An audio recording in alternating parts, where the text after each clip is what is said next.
overall within the realm of professional sports, now that you've been with Nashville and as well as working with the men's national team, are there things within the sports realm of sports rehab that need to change? I think that what's great is about just medicine in general is that it's always progressing. We're always learning more. So, very simple answer, yes, I think, we continue to, do the research and figure out, the answers to some of the questions that we all have. When we talk about the research, I think one prevailing theme that I've noticed through most risk factor studies is that usually the number one risk factor for injury is prior history of injury. And, you know, maybe I'm right, maybe I'm wrong, but that just kind of leads me to question, are we rehabbing well?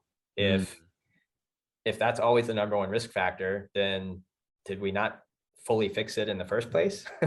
And so, maybe that's not the right question to ask, but it's certainly something that, drives me a little bit, motivates me. And, I approach every rehab as trying to, do everything that we can to feel like we've done all that we can for that individual. And if it goes well, then great. If not, then we learn from it, figure out what could have been better and do better next time.